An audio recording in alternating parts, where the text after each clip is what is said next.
Good morning, everyone. You all know that our prelims is approaching, that is on 25th of May 2025. And we all know that Lakshmikant is our go to source for polity. But at the same time, we know that the Lakshmikant is a book which is of more than 900 pages. And to revise this book, it itself is a big task.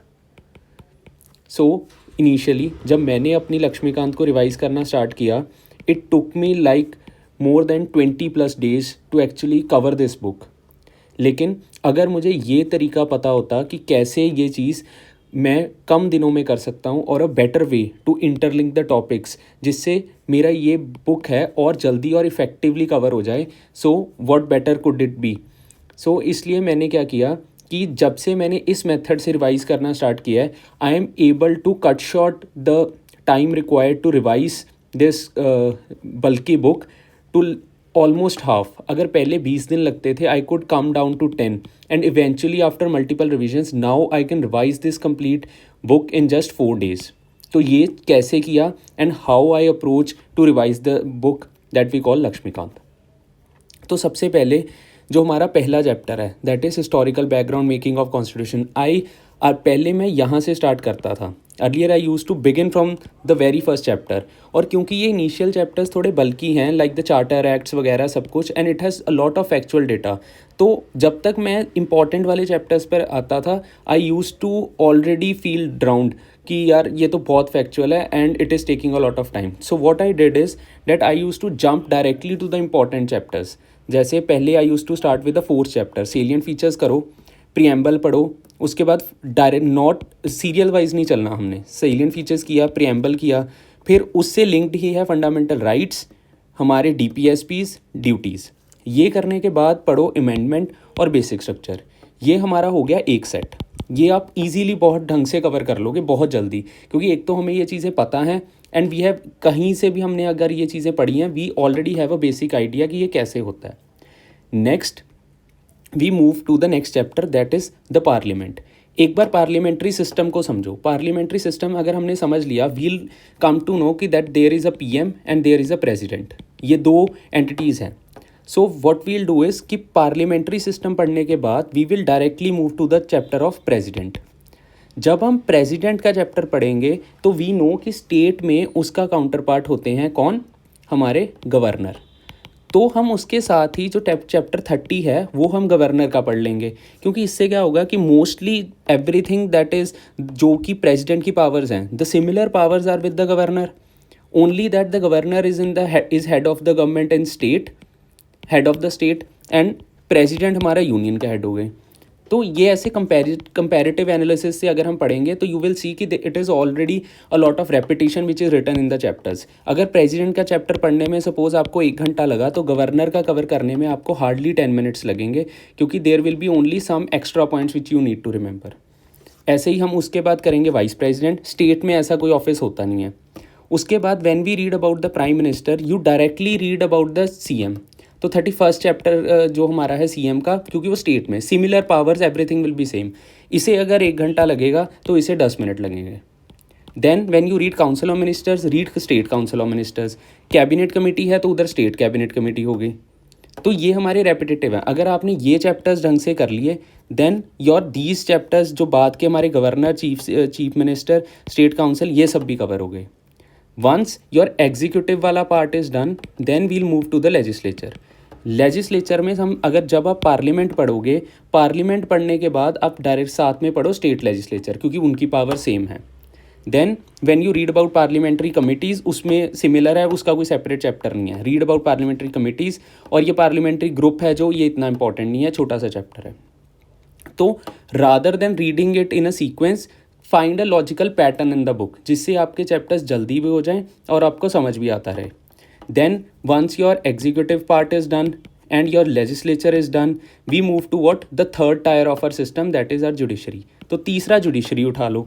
अब judiciary में क्योंकि we have the integrated system, तो जब आप supreme court पढ़ते हो, supreme court पढ़ने के बाद move to high court, chapter 34, देन 35, 36. ये कौन कौन से हैं? High court. हाई कोर्ट के बाद सबॉर्डिनेट कोर्ट्स और ट्राइब्यूनल्स. इसका क्या मतलब है? क्योंकि supreme court is at the top, then we have the high courts. High courts के नीचे है हमारे subordinate courts, that is the session courts, हमारी जो ये लोक अदालत्स वगैरह हैं, ये सब कुछ, ये सब हम पढ़ेंगे कहाँ, ये जुडिशरी वाले टॉक में। तो इन्हें इकट्ठा पढ़ो, high court, subordinate court, tribunals और लोक अदालत्स एंड अदर कोर्ट्स, ये सब एक जगह पढ़ लो जब आप जुडिशरी पढ़ रहे हो। इससे आपके काफ़ी चैप्टर्स कवर हो गए।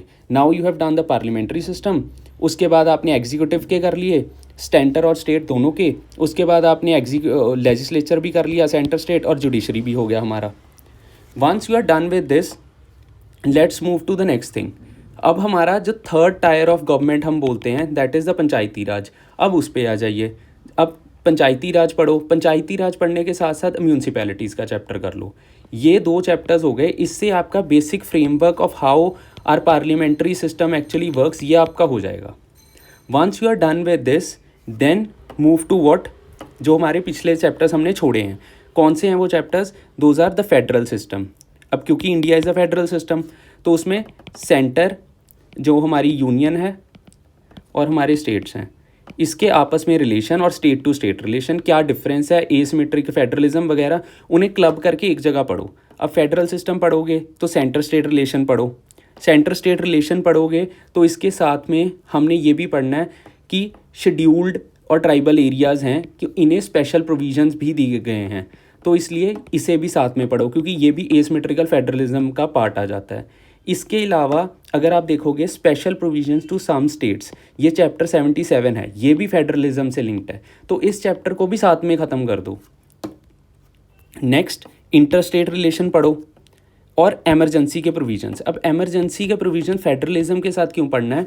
क्योंकि जब एमरजेंसी लगती है, आर सिस्टम दैट इज़ जो हमारा फेडरल सिस्टम है, it changes to a unitary system, तो ये भी फेडरलिज्म का है। इससे क्या होगा, यू गेट दैट इंटरलिंकेज कि ये चैप्टर्स कैसे हैं, हाउ दे आर इंटररिलेटेड, तो ये सब आपका एक जगह हो जाएगा।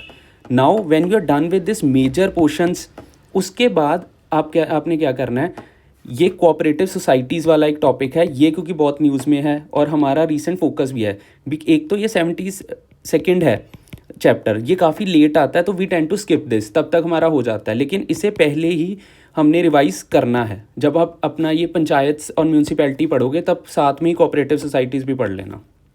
अब इसके अलावा हमारी आ जाती हैं काफ़ी constitutional and non constitutional bodies.